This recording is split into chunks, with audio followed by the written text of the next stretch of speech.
यक्षिणी एक ऐसी रहस्यमय शक्ति जिसे तांत्रिक अमावस्या की रात बुलाते हैं। उसके लंबे खुले बाल, लाल आंखें और पायल की चनक अंधेरे में डर का साया फैला देते हैं। वो साधक को अपार धन, असीम शक्ति देने का वादा करती है, लेकिन बदले में उसकी आत्मा छीन लेती है। आज की कहानी एक ऐसे ही तांत्रिक की है जिसने यक्षिणी तंत्र करने की भूल की, लेकिन उसे धन तो मिला, लेकिन उसके परिवार वालों को उसकी लाश इस हालत में मिली जिसे देख के आपकी रूह कांप जाएगी।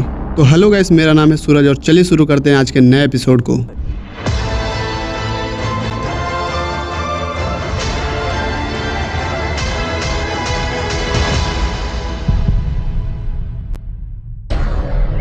बिहार झारखंड के सीमा पर एक छोटा सा गांव था। वही रहता था राघव, जो अपने आप को बड़ा तांत्रिक मानता था। गांव के लोग उससे डरते भी थे और उसका मजाक भी उड़ाते थे, क्योंकि उसके पास कोई खास संपत्ति नहीं थी। लेकिन राघव को एक ही चीज की भूख थी, वो है पैसा।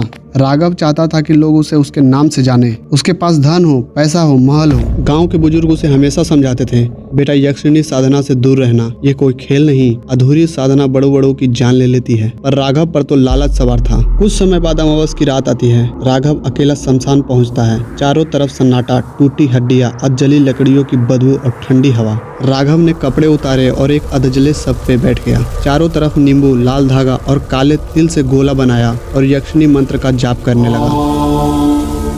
जैसे जैसे मंत्र आगे बढ़ा, माहौल बदलने लगा। कभी पेड़ की डालियां जोर जोर से हिलने लगती, कभी हवा में किसी लड़की की हल्की हंसी गूंजने लगती। 80वें जाप तक राघव को ऐसा लगा जैसे उसके चारों तरफ कोई घूम रहा हो। ठंडी सांसें उसकी गर्दन को छू रही थी और जैसे ही 108वां मंत्र पूरा किया, अचानक सन्नाटा छा गया। राघव को एक पायल की हल्की छनक सुनाई देती है। उसके बाद सामने से एक औरत आती दिखती है। उसके बाल इतने लंबे थे कि जमीन पे घिस रहे थे। चेहरा आधा ढका हुआ, लेकिन उसकी आंखें लाल जैसे अंगारे की और उसके चेहरे पे एक अजीब सी मुस्कान थी। यक्षिणी अपने मोहित आवाज में कहती है, तुमने बुलाया मुझे साधक, अपनी इच्छा बताओ। राघव कांपते हुए बोलता है, मुझे धन चाहिए, असीम धन, ताकत और ऐश्वर्य। यक्षिणी ये सुन के हंसने लगती है। उसकी हंसी पूरे शमशान में गूंजती है और कहती है, तुझे धन मिलेगा, लेकिन इसकी तुझे कीमत चुकानी होगी। राघव बिना कुछ सोचे समझे हामी भर देता है। यक्षिणी धीरे धीरे पास आई। उसकी सांसें बर्फ जैसी ठंडी थी। उसने राघव के गले पे एक फूंक मारी। राघव का शरीर पत्थर की तरह जम गया। सुबह जब लोग शमशान पहुंचे, उन्होंने देखा राघव की लाश पड़ी थी। उसका चेहरा काला पड़ चुका था,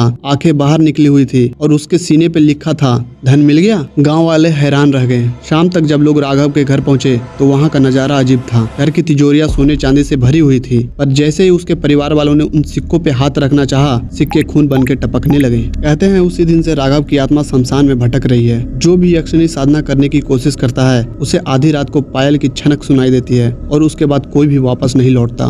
यक्षिणी तो सिर्फ आत्मा लेती है, लेकिन कुछ ऐसे भी तंत्र हैं जिसे करने के बाद इंसान की हालत मौत से भी बदतर हो जाती है। अगली कहानी में मैं ऐसे ही राज खोलने वाला हूँ। उसे देखने के लिए इस चैनल को सब्सक्राइब कर देना और इस वीडियो को अपने सारे दोस्तों के पास शेयर कर दो, क्योंकि उन्हें भी तो पता चलना चाहिए आखिर ये यक्षिणी है कौन।